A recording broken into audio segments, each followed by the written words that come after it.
Hola, bienvenidos una vez más a Cráneos. Hoy, en el cuaderno médico, veremos una guía importantísima, la ADA 2023.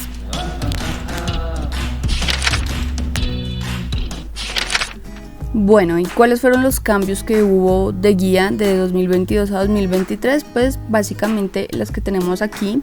Se hizo un mayor énfasis en la pérdida de peso, antes era del 7%, ahora es de un 15%. Hay nuevas recomendaciones sobre la calidad del sueño y la actividad física que se recomienda a los pacientes con diabetes, a los niños con diabetes tipo 1, a los ancianos y demás. Generalmente acá lo que recomiendan pues es que se disminuya por lo menos 30 minutos cada vez más el sedentarismo y que haya por lo menos 2 a 3 veces por semana ejercicios de equilibrio y de estiramiento en las personas adultos mayores.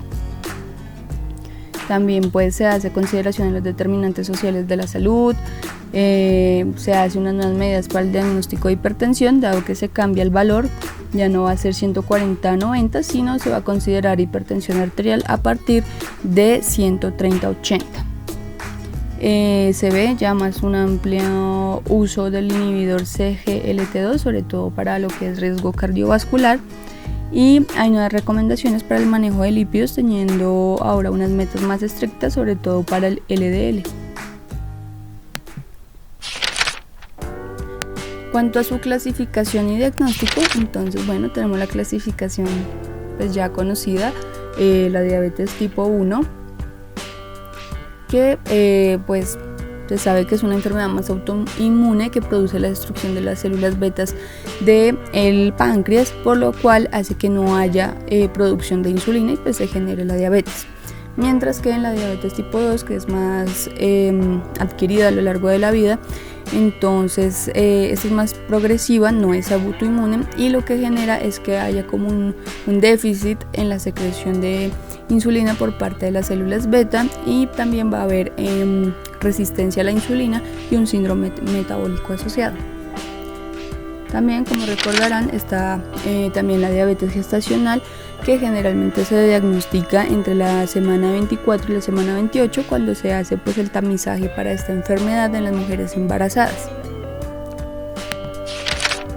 Y también tenemos otro tipo de diabetes que ya son más asociadas a la fibrosis quística y algunas otras enfermedades más en particular, pero pues acá en este video nos vamos a enfocar más con lo relacionado al tratamiento, el manejo y el diagnóstico de la diabetes tipo 2.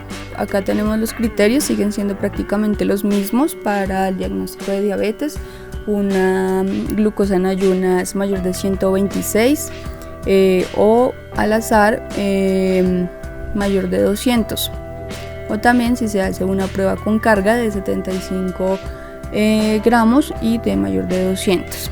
Si se tiene una hemoglobina glicosilada mayor de 6.5 también, o si ya el paciente tiene síntomas de una diabetes descompensada y una glicemia al azar mayor de 200, sería también el diagnóstico de diabetes.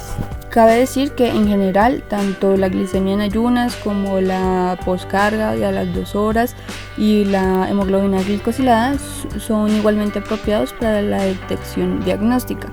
En las personas en las que hay discordancia entre los valores de hemoglobina glicosilada y los valores de glucosa, la glucosa en ayunas y la glucosa a las 2 horas son más precisas, dado que, por ejemplo, en ciertas condiciones la relación alterada de la hemoglobina glicada y la glucemia se debe a hemoglobinopatías, en enfermedades de células falciformes, en el embarazo, sobre todo el segundo y tercer trimestre, en la deficiencia de glucosa 6-fosfato deshidrogenasa, VIH, hemodiálisis, pérdida de sangre reciente o transfusión, o terapia con eritropoyetina. El diagnóstico requiere que sean 2 resultados anormales en las pruebas de detección, ya sea de la misma muestra o en 2 muestras de ensayo separadas.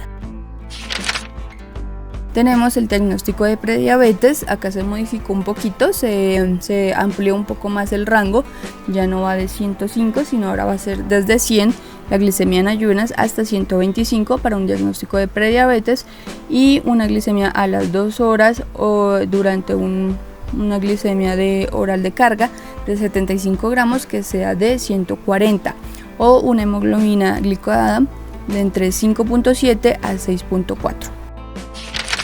Entonces, en cuanto a los criterios para hacer el tamizaje de diabetes o prediabetes en adultos asintomáticos, tenemos que primero se debe considerar la realización de pruebas en adultos con sobrepeso u obesidad, es decir, un índice de masa corporal mayor a 25, tengan un familiar de primer grado con diabetes, historias de enfermedad cardiovascular, hipertensión arterial, niveles de colesterol HDL menor a 35 y niveles de triglicéridos mayor de 250, individuos con síndrome de ovario poliquístico, el sedentarismo, otras condiciones de resistencia a la insulina como la obesidad severa y la acantosis nigricans, personas con prediabetes. Tercero, las personas a las que se les diagnosticó diabetes gestacional, tiene que hacerse pruebas de por vida al menos cada 3 años.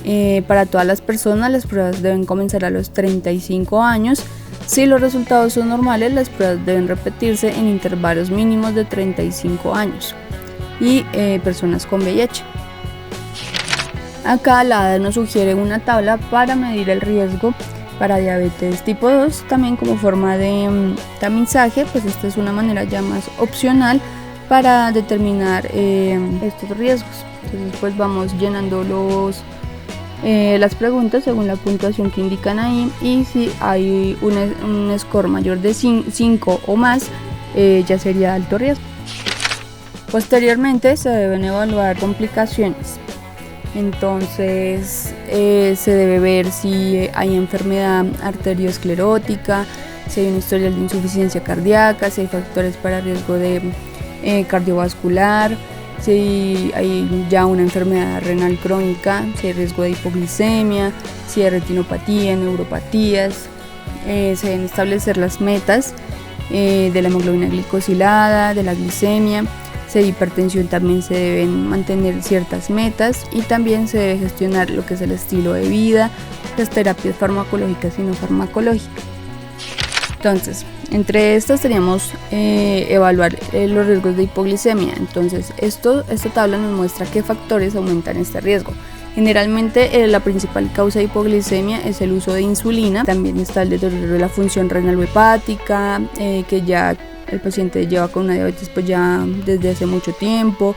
La condición de vejez también los hace más susceptibles a la hipoglicemia, el deterioro cognitivo, un deterioro de la respuesta contrarreguladora o desconocimiento de la hipoglicemia, la discapacidad física o intelectual, el consumo de alcohol, la polifarmacia, antecedentes previos de hipoglicemias graves. En cuanto a los objetivos glucémicos, entonces tenemos principalmente el seguimiento se va a hacer con la hemoglobina glicosilada. Sabemos que la meta debe ser menor de 7, y dependiendo si hay un buen control en el tratamiento se debe hacer su seguimiento al menos 2 veces al año. Mientras si por lo general no se están cumpliendo los objetivos glicémicos o se ha cambiado la terapia recientemente, se debe hacer un control más seguido. En este caso nos aconsejan que sea al menos trimestral. Entonces tenemos en general metas de hemoglobina glicada menos de 7.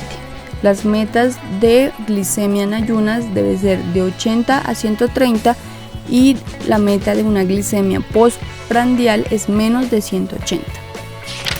En cuanto al tratamiento ya con hipoglicemiantes, entonces acá nos muestran una tabla de resumen donde muestran como todos los medicamentos que hay, incluyendo la insulina y sus diferentes características. Acá nos dan un algoritmo que básicamente se refiere a que debemos tener en cuenta para el inicio del manejo de la diabetes si tienen factores de riesgo o si no tienen factores de riesgo. Ya no se emplea que de una vez le mando metformina y ya, y si cumple con otros criterios entonces le pongo insulina.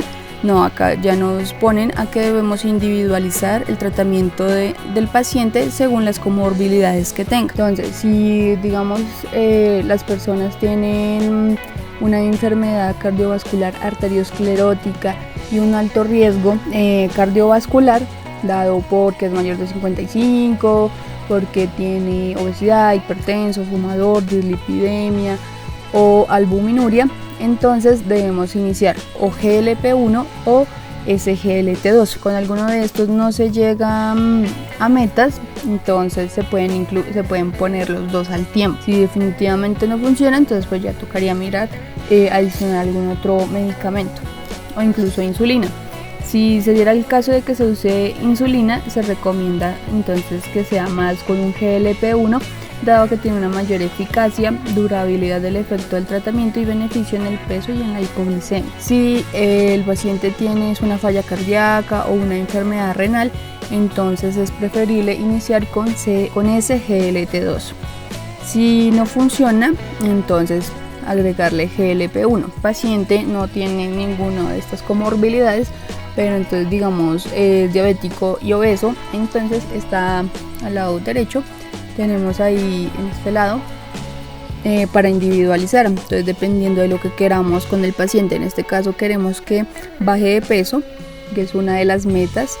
Recordemos que debe bajar más del 5 al 15%. Entonces acá nos ponen cuáles podríamos elegir. Entonces podemos iniciar con un GLP-1 y dependiendo si le queremos bajar súper rápido de peso, bajarlo mucho de peso, está el semaglutide. Si es fuerte pero pues no tanto, la bajada de peso de la glutide. Intermedio el GLP-1, el SGLT2 y pues una bajada como un poquito más calmada, metformina o DPP-4. Si el paciente pues solamente es diabético pero no tiene comorbilidades y pues tampoco tiene un sobrepeso o una obesidad, entonces podemos iniciar con metformina.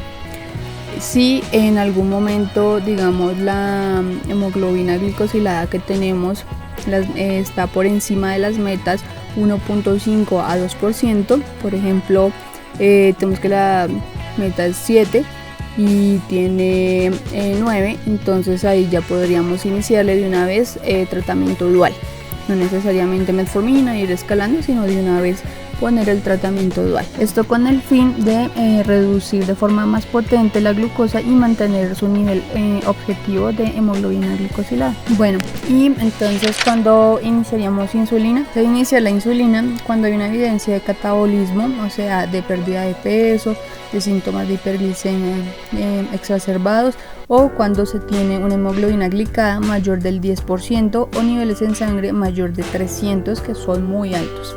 Ahí se debe iniciar la dosis de insulina. Empezamos o con 10 unidades al día de una insulina de larga acción, o empezamos con 0.1 a 0.2 unidades kilo día. Si no se logran estas metas con la insulina basal, entonces podemos agregar GLP-1 entre las comidas, o también podríamos continuar con la metformina. Si ya estaba con esta y le vamos a agregar ahora insulina, se pueden mantener las dos. Si solamente está con la insulina y no responde, entonces podemos agregarle mejor el GLP-1. Así tenemos un control prandial, minimizamos los riesgos de hipoglicemia y aumento de peso asociado con la terapia de insulina. Este régimen de medicación debe hacerse un control en intervalos más o menos de 3 a 6 meses y ajustar según sea necesario para incorporar factores específicos que afectan la elección del tratamiento. Si no se llega a metas usando el GLP-1 y la insulina, entonces también se puede adicionar ya dosis de insulina prandiales. Estas las iniciaríamos a 4 unidades por día o calculando el 10% de la dosis de la insulina basal. En cuanto al manejo de las comorbilidades, entonces empezamos con la hipertensión arterial. Como lo habíamos dicho en esta guía, se define ya la hipertensión como mayor de 130 la sistólica o mayor o igual a 80 la diastólica. Antes se daba como 140, 90, ahora esta es la definición de hipertensión, y la meta pues era tener una tensión arterial menor de este valor. Para el tratamiento inicial de pacientes diabéticos con hipertensión, se debe incluir cualquiera de los medicamentos que ha demostrado reducir los eventos cardiovasculares en personas con diabetes. Estos son los inhibidores de la ECA, los ARA2, los diuréticos similares a las tiazidas o los bloqueadores de canales de calcio, especialmente los dihidropiridínicos. En personas con diabetes y arteriopatía coronaria establecida, Los inhibidores de la ECA y los ARA2 son los que se recomiendan como tratamiento de primera línea para la hipertensión. Y para pacientes con albuminuria, que es una albúmina creatinina en orina mayor de 30 miligramos, el tratamiento inicial debe incluir un inhibidor de la ECA o un ARA2 para reducir la enfermedad renal progresiva.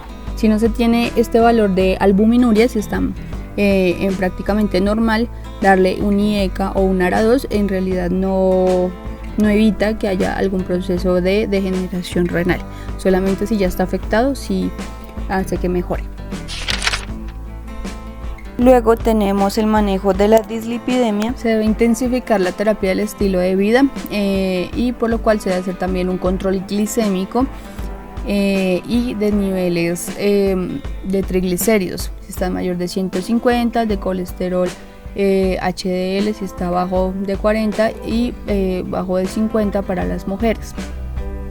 Las personas por lo general de 20 a 39 años de edad con factores de riesgo cardiovasculares, se aconseja que se inicie la terapia de estatinas y la terapia de cambios de estilo de vida.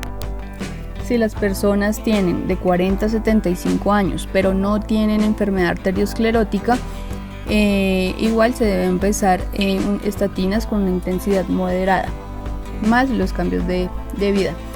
Si en la misma población pero ya con factores de riesgo cardiovasculares, ahí sí es mejor una intensidad alta de dosis de estatinas para reducir los niveles de colesterol en más del 50%. Esta es una de los cambios que se hizo, pero se vuelve más estricto el control y las metas de colesterol LDL, que debe ser de menos de 70 miligramos.